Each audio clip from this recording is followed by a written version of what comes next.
नमस्कार मित्रांनो, मी बापू बिडगर आणि मराठी दरबार या आपल्या यूट्यूब चॅनलमध्ये आपले मनापासून स्वागत आहे. तर बघा, मुख्यमंत्री माझी लाडकी बहीण योजनेची जी काही पडताळणी चालू आहे, त्या पडताळणीची जी अंतिम मुदत होती ती होती 18 नोव्हेंबर 2025. परंतु बघा, ही जरी शेवटची तारीख असली तरी बऱ्याच महिलांना अजून ई-के-वाय-सी करण्यासाठी अडचणी येत होत्या. आता याच्यामध्ये बघा, ई-के-वाय-सी करण्यासाठी कुठल्या महिलांना अडचणी येत होत्या, तर याच्यामध्ये ज्या महिलांचे पती मयत असतील किंवा काही महिलांचे वडील मयत असतील, तर अशा महिलांनी नेमकं कोणाचं डॉक्युमेंट जोडायचं, कोणाच्या आधारचं ऑथेंटिफिकेशन करायचं. कारण ही जी ई-के-वाय-सीची प्रक्रिया आहे ती ज्या महिलेला लाभ भेटतो ती महिला, तिचा पती आणि एखादी जर अविवाहित मुलगी असेल तर ती मुलगी आणि तिचे वडील. आता याच्यामध्ये बघा, अविवाहित असेल तर एखाद्या मुलीचे वडील वारले असतील तर तिने कोणाचं, तिचं आधार ऑथेंटिफिकेशन ठीक आहे, पण तिने तिच्या वडील वडील जर मयत असतील तर त्यांनी कोणाचं जोडायचं. आणि दुसरी अडचण या महिलांना होती की काही महिला विवाहित होत्या परंतु त्यांचे पती मयत होते किंवा त्या महिला विधवा होत्या. तर अशा महिलांनी त्यांचं ऑथेंटिफिकेशन करणं ठीक आहे, परंतु पती म्हणून त्यांनी कोणाचं जोडायचं यासंबंधी याची दखल ज्यावेळेस जनतेतून अडचण जनतेतून यायला सुरुवात झाली त्यावेळेस बालविकास मंत्री आदितीताई यांनी असं सांगितलं की याच्यावरती सुद्धा आमच्या पोर्टलला काम चालू आहे आणि त्यानुसार त्याचा विचार करून 18 नोव्हेंबर ही जी त्यांची शेवटची तारीख होती, कारण या 18 नोव्हेंबरपर्यंत अशा महिला बऱ्याच यापासून वंचित राहिलेल्या होत्या आणि त्यासाठी त्यांना पोर्टलमध्ये कोणताही बदल केलेला नव्हता. परंतु त्यांनी असं सांगितलं की एखादा असा आम्ही ऑप्शन देऊ की त्या ठिकाणी त्या महिलांना एखादं काहीतरी डॉक्युमेंट जोडता येईल. परंतु याच्यामध्ये कोणताही बदल केलेला नाही, परंतु त्यांनी त्या महिलांची अडचण जरूर ठीक केलेली आहे. त्यांनी काय सांगितलेलं आहे की ज्या महिला विधवा असतील किंवा ज्या मुलींचे वडील मयत असतील अशा महिला किंवा मुलींनी जी काही आपल्या तालुका स्तरावरती जे काही ऑफिस आहे महिला आणि बालविकास विभागाचं, तर त्या ऑफिसला आपलं जे काही डॉक्युमेंट असेल पुरावा म्हणून, समजा एखाद्या महिला विधवा असेल तर त्या विधवा महिलाने काय करायचं की तुमची जी ऑथेंटिफिकेशनची प्रक्रिया आहे के-वाय-सीची ती एकटीची पूर्ण करायची आहे आणि तुमचे जर पती मयत असतील तर त्या पतीच्या मयताचा जो दाखला असेल, मृत्यूचा दाखला असेल, तो तुमच्या तालुका स्तरावरील महिला आणि बालविकास विभागाच्या ऑफिसला जमा करायचा आहे. त्याच्यामुळे काय झालं की हे अडचण दूर झाली. परंतु प्रश्न हा पडलेला होता की 18 नोव्हेंबर 2025 पर्यंत एवढ्या महिलांचं ई-के-वाय-सी करणं शक्य नाही. म्हणून सरकारने काय केलं तर 18 नोव्हेंबर 2025 ही जी ई-के-वाय-सी करण्याची शेवटची तारीख होती याच्यामध्ये सुद्धा त्यांनी वाढ करून 31 डिसेंबर 2025 हे मुख्यमंत्री लाडकी बहीण योजनेची ई-के-वाय-सी करण्याची अंतिम दिनांक आता त्यांनी ठरवलेले आहे. आता याच्यामध्ये बघा, कोणत्या महिलांचे ई-के-वाय-सी जर केलं नाही तर हप्ते कोणाचे बंद होऊ शकतात. तर याच्यामध्ये पहिली गोष्ट बघा, ज्या महिलांचं उत्पन्न 2.5 लाखापेक्षा जास्त आहे अशा महिलांचं याच्यामधून या महिला वगळल्या जाऊ शकतात.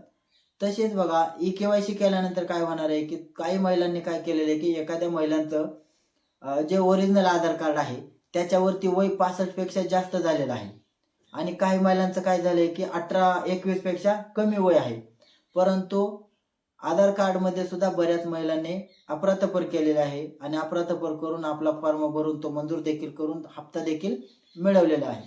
आता या आधार प्रमाणीकरणामुळं, या आधार ऑथेंटिफिकेशनमुळं काय होणार आहे की मूळ आधार कार्ड जे काय तुमचा आधार नंबर आहे त्याच्यानुसार तुमच्या खऱ्या आधार कार्डची ओळख पटणार आहे आणि याच्यामधून जर कोणी अशा प्रकारचं फॉर्म भरले असेल तर ते आपसुकच बाद होणार आहेत.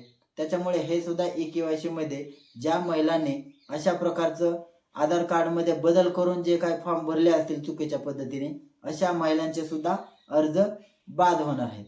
त्यानंतर एखाद्या कुटुंबामध्ये जर 4 चाकी असेल तर अशा महिलांची जर पडताळणी झाली तर याच्यामध्ये सुद्धा त्या महिला ज्या आहेत त्या अपात्र ठरणार आहेत.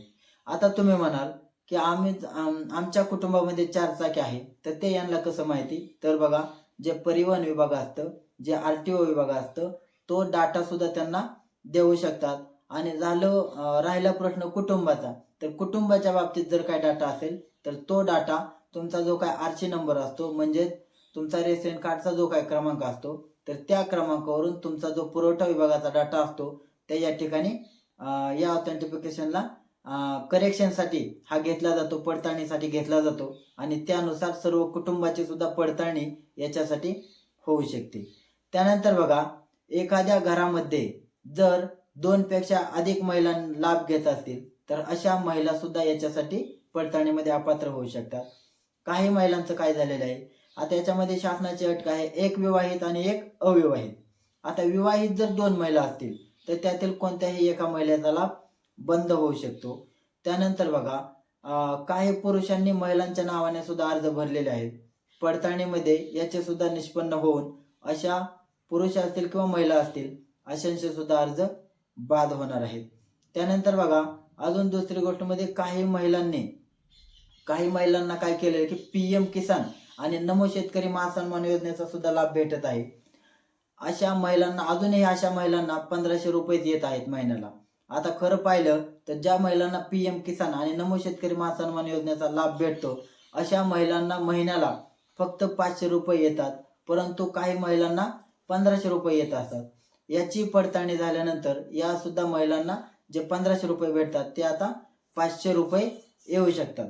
त्याच्यामुळे बघा, एवढं उघड आहे की ज्या लाडकी बहीण योजनेसाठी सरकारने ज्या काय अटी सांगितल्या होत्या त्या अटींचं जे काय उल्लंघन केलं असेल त्या प्रत्येक महिलेचा पडताळणीनंतर लाभ बंद होऊ शकतो आणि ज्या महिलांना कोणतीही अडचण नाही त्या महिलांचा निरंतर प्रकारे लाभ चालू राहणार आहे. त्याच्यामुळे बघा, आपण पाहिलं तर 2 कोटीपेक्षा म्हणजे जवळजवळ 2.25 कोटीपेक्षा महिला याचा लाभ घेत आहेत. परंतु ज्यावेळेस पडताळणी होईल त्याच्यामध्ये हा आकडा 50% वर सुद्धा येऊ शकतो. यावरून आपल्या लक्षात येतं की घाई गडबडीत घेतलेला, निवडणूक तोंडावर धरून घेतलेला निर्णय किती घातकी ठरू शकतो हे सुद्धा यावरून आपल्या लक्षात येणार आहे.